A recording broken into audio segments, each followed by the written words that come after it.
গোলাপ লাগাইও। গোলাপ লাগাইছিলাম, ছাগলে খাইয়া লাইছে।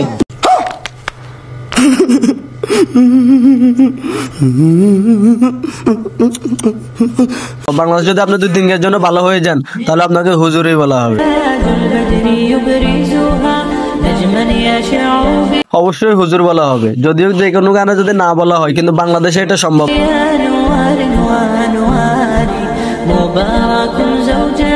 আপনি সাথে বলতে পারেন যে একটা মানুষ পরিবর্তন হতে পারে, মানুষ পরিবর্তনশীল, কিন্তু এইভাবে ওনার পরিবর্তন যদি আপনি দেখতে চান তাহলে আমরা চলে যান 2024 সালের ইজতেমায় যাই, তাহলে বুঝতে পারেন উনি কতটা পরিবর্তন হয়েছেন।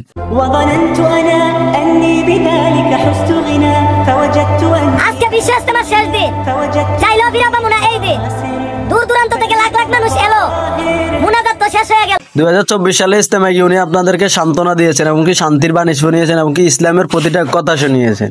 তারপর ইজতেমার থেকে এসে উনি মিউজিক ভিডিও শুরু করেছেন, তাও বিভিন্ন নারীদের সাথে। তোমার অনেক কথা বলার ছিল, আর তুমি আমার কথা কি বুঝবা? তুমি তো আমারই বুঝো না। ও আমি তো বলতে ভুলে গেছিলাম। তারপর উনি একজন আলেমের সাথে হাত রেখে কথা দিয়েছিলেন যে উনি টিকটক ভিডিও ছেড়ে দেবেন, এমনকি টিকটক করা ছেড়ে দেবেন, টিকটক যদিও বানায় তাহলে ইসলামিক ভিডিও বানাবে। তারপর দেখেন এই ইসলামিক ভিডিওটা কত সুন্দর ইসলামিক ভিডিও হয়েছে।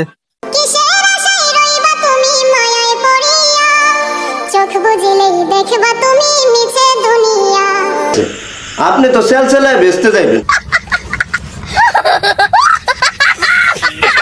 একটা মেয়ের সাথে উনি মিউজিক ভিডিও করতে গেছেন, মেয়েটা বধুর সাথে সেখানে মিউজিক ভিডিও করছে, কিন্তু ওইখানে ইসলামিক কন্টেন্ট কি ভালো হয়ে গেছেন, উনি কত বড় আল্লাহওয়ালা হয়ে গেছেন।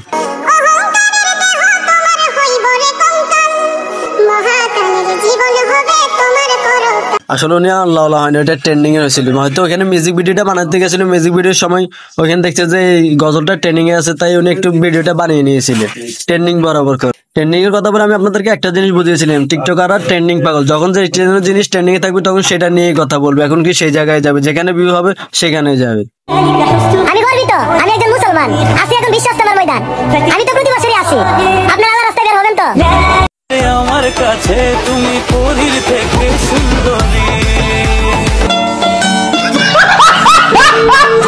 টিকটকার মেয়েরা ভালো হয়ে যায় রমজান মাস আসলে, আর ছেলেরা ভালো হয়ে যায় শবে বরাত কিংবা কোনো মাহফিল কিংবা কোনো ইজতেমায় গেলে। এতটা হুজুর সাজে যে ওনারা কিছুই জানে না।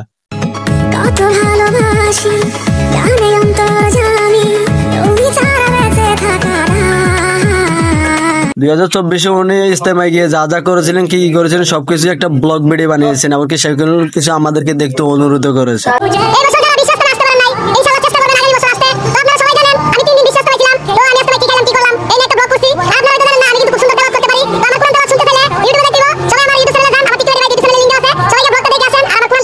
হয়তো 2024 উনি ইজতেমায় গেছেন, কিংবা যে ভিডিওগুলো আমি দেখছিলাম যেগুলো বানাইছেন ভালো ভিউ হয়েছে, এমনকি লাইক ভালো হয়েছে, সেই জন্য আবার গেছে। এখন আবার কয়দিন পরে বলবে, 2-4 দিন বাদে গিয়ে বলবে যে আমি আরেকটা মিউজিক ভিডিও বানাইছি কিংবা আমি আরেকটা ব্লগ ভিডিও বানাইছি ইজতেমা নিয়ে। আপনারা তাড়াতাড়ি গিয়ে আমার ইউটিউবে দেখেন, সবই ব্যবসা, পয়সা ডাসা, এটাই বাস্তব। হ্যাঁ, আই লাভ ইউ।